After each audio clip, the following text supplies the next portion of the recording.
Are you broke? Or maybe not broke, but just not financially sound at the moment. You're in a dead end job and you want to be an entrepreneur, but you don't have the resources necessary. So you said, this is a recipe for failure. There's no way I can do it. Well, I'm going to tell you it's a recipe for success. And how can I say that? Two words. Howard Schultz. He was not the original founder of Starbucks. He piggybacked off of them and he didn't have a dime either. And today I'm going to share with you how he did it and how he made Starbucks a global sensation. So if you want to know how to fine-tune your entrepreneur mindset, then you'll join me now. Let's go ahead and get started. Hey, folks, I recommend Regis, where you get office space your way. Let's go ahead and dive into my favorite biography of all time, Howard Schultz, the Starbucks story. The lesson from Howard Schultz's story is more compelling than any entrepreneur story that I can tell. If you work for somebody or you have to go work for somebody, this shows you how you can parlay your employment into owning the company. That's what Howard Schultz did. A lot of people think Howard Schultz is the founder of Starbucks. He is not the founder of Starbucks. Howard Schultz is a piggybacker. He actually was an employee of Starbucks, and he ended up owning Starbucks when it was all said and done. Starbucks was started in 1971 by Boker, Baldwin, and Siegel. Starbucks originally was not a coffee bar or cafe. It was solely just for roasting beans and grinding beans. And this is where Howard Schultz comes in. And this is where lesson number one comes in for you entrepreneurs out there.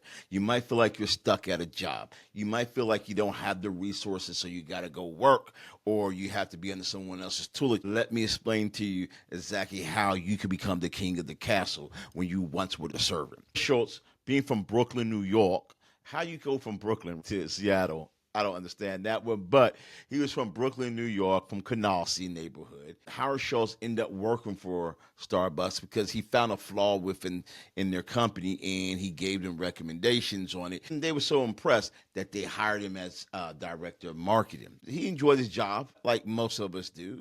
While working there, he went to Italy, and he seen these coffee bars, these coffee cafes, where they made these drinks, espresso and cappuccinos and lattes. He was like, wow, he was really impressed by what he seen. He was so impressed that he ran back home to Starbucks. I got an idea. We need to open up these cafes, these cafe bars. We need to, blow this out. It can really make money. So here it comes. He has a dream inside of someone else's dream. Here's that lesson number one. Having a dream inside of someone else's dream. You might make suggestions to your boss, to people at your company about how to make things better, how to enhance it, what customers are looking for, and they might blow you off. They might say, good job, but whatever, and not do anything about it. Instead of growing frustrated, you can do what Howard Schultz did. When he came back and they told him, brah, we're good. We're going to stick with what we're doing, roasting beans and grinding beans. And he sees this big world of opportunity and they keep rejecting him. You can do the same thing he did. In 1985, he says, you know what? I'm going to pack my bags and I'm going to venture out and try to do this thing on my own. What I say is, how much do you believe in that dream? Because like him, he decided to leave a paycheck. How many of y'all willing to leave a paycheck, to leave your livelihood, to fulfill a dream that's piggybacking off of someone else's dream because you were enlightened? So he ventured out. Now, it wasn't easy for him to do because he wasn't rich. He had to raise money to start this ideal of these cafe bars called El Giornale. El Giornale means the newspaper. Don't know why he picked it. I guess you read a newspaper when you're drinking coffee. Here's lesson number two. You have to be comfortable with rejection. And what do I mean by that? Well, he pitched over 200 investors. That means he got rejected 200 times as he was trying to get funded. They turned it down for various reasons. They turned it down because they're like, hey, coffee costs a dime in every local diner across the country. Everybody has coffee. My mother had Sanka coffee that she used to take with water and scoops of coffee. And everyone was drinking coffee at these diners. How the heck are you going to have these coffee bars and charge people $2, $3 for a cup of coffee? That's insane. They couldn't see the vision. They couldn't understand it. They said it would never work. And then on top of that, guess what? He had no experience owning a company or running a company. All he had experience in was being an employee. So again, You had a dream inside of a dream, but now you're coming out here. Now you got to get comfortable with being rejected, and you're being rejected for reasons that you feel could be adequate, right? You might be feeling right now, well, I don't have the experience. I never ran a company. I don't have the money. You know, man, it does seem like it's kind of a big stretch that people will want this product or service. People's trying to sow doubt in your mind now, right? So you can use this as a reason why not to venture out and to try to fulfill the dream inside the dream. Howard Schultz didn't let that happen. He got past 200 no's. 200 no's. How many of y'all would have stopped at 1, 2, 3, 4? How many of y'all have stopped at 1, 2, 3, 4? Right? 200. And you know what? I figured something out about this. I know why some of the most successful people have been rejected the most. You know why? Because they kept going and kept going and kept going till they got a yes. And people who didn't keep going and bailed out only got rejected 3 times, 4 times, 5 times, 10 times, 100 times. So their rejection was less because they didn't keep going to get the yes. My lesson to you here in this particular part of the story, keep getting rejected until you get accepted. That's when you become successful. If you haven't got accepted, if you haven't got a yes yet,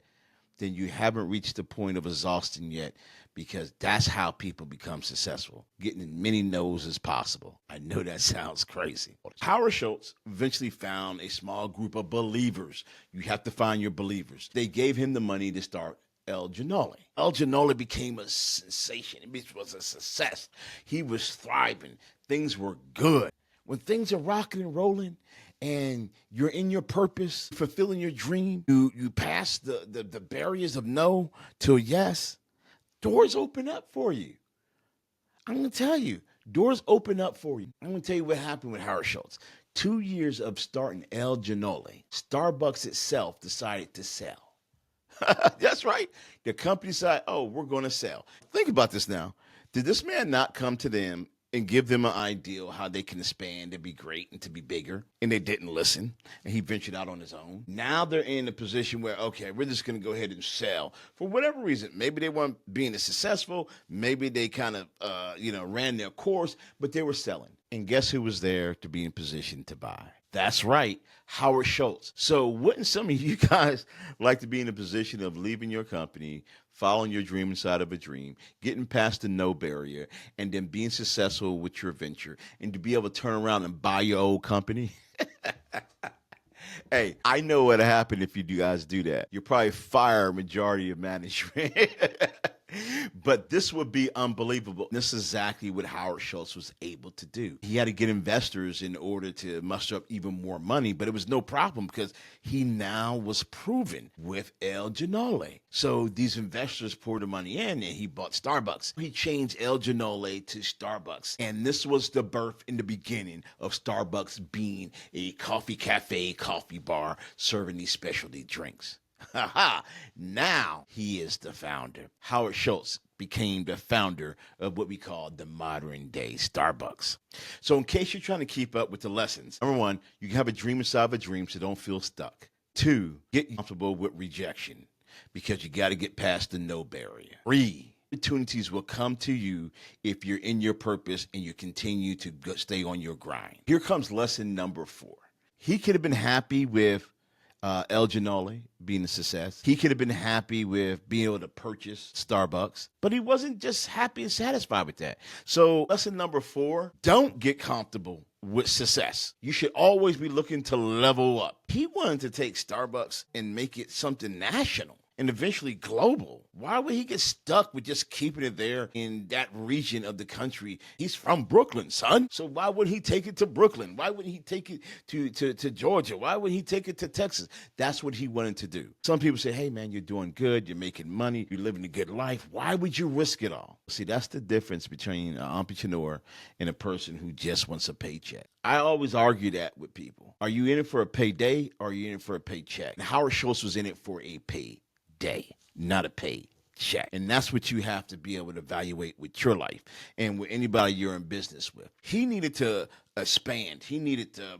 infrastructures. He needed more marketing. He needed to hire more employees. So he was infusing more money into this concept of being able to expand these coffee bars or these coffee cafes of Starbucks. He kind of picked the wrong time because this is the time coffee beans start to soar in price because of shortages and problems. So therefore, it became a very big financial strain on Starbucks, to the point where even the board of directors was telling him that they need to get cheaper coffee beans to be able to stay competitive.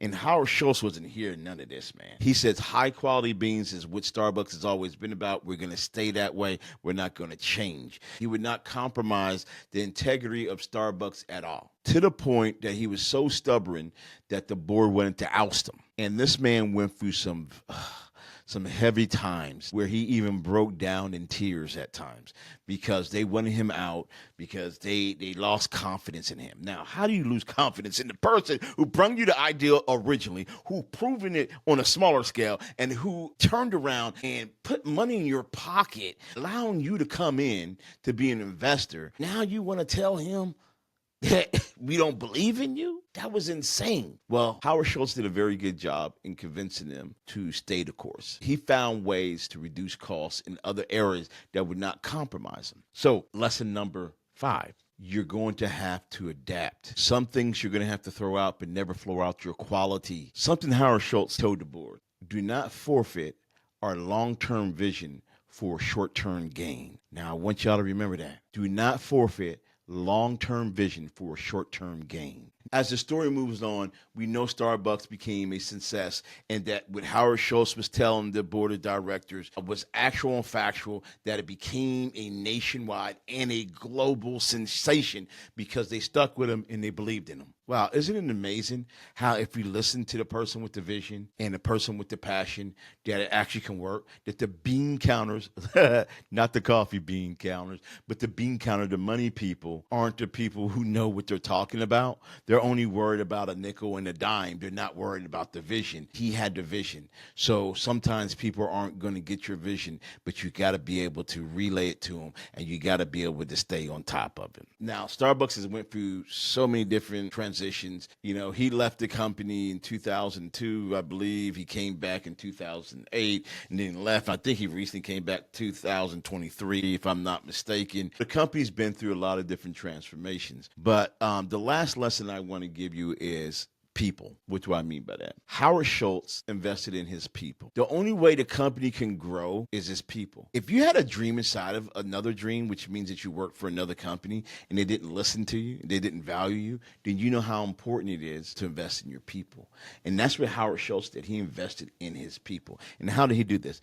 He listened to them. He didn't micromanage. He let them give him feedback. He let them give him ideals. A lot of these ideals he didn't necessarily agree with, right? So one of his biggest hurdles was cold coffee, iced coffee. He was a purist. He says, no way in the world. That's not how coffee's supposed to be. It's not supposed to be cold. All these employees, baristas, as they call them, specialists in making coffee, were giving him feedback saying, hey, people want cold coffee. They want iced coffee. They want these cold drinks. Come on, man. He was like, nope, nope, nope, nope. He kept rejecting it because he just was a purist. But he opened this up eventually and said, test it out. Let's see.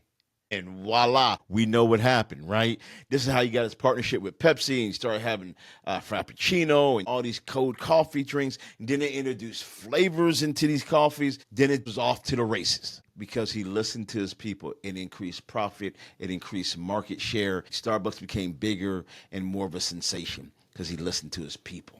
And on top of that, when you talk about investing in his people, he was the only company to offer healthcare benefits to all employees, whether they work 5 hours, 10 hours, or 40 hours. Come on, man. That's powerful. And he did this because his father didn't have health insurance. And when he came to his end, he seen what struggle that was for his family. So we as entrepreneurs should be looking at how it affects our employees, their fellow stakeholders, because they're investing their time and their resource. We shouldn't look at them as just numbers or beans to be counted. I'm going to tell you something bigger than that. It really blew me away. He was the only company that offered stock options to part-timers and his employees. Come on, man. They got stock options. So think about it. As he was growing Starbucks, these employees got stock options in the company. So as the company grew and the stocks grew, they became wealthier.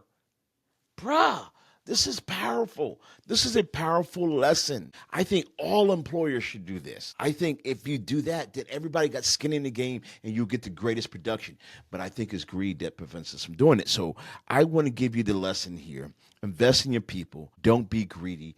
Don't be such a bean counter that you're going to compromise your people. Don't compromise them whatsoever. So Howard Schultz was a big example to me on how to go into business, how to be able to run my businesses, and how to stay the course. Hopefully, this was helpful to you. If it was, go and put it in the comments. If it was, give me them thumbs up. Hey, check out these videos right here. They'll help you out on your entrepreneur journey. This is your boy J.I., a random podcast, and I'll see you guys on the other side.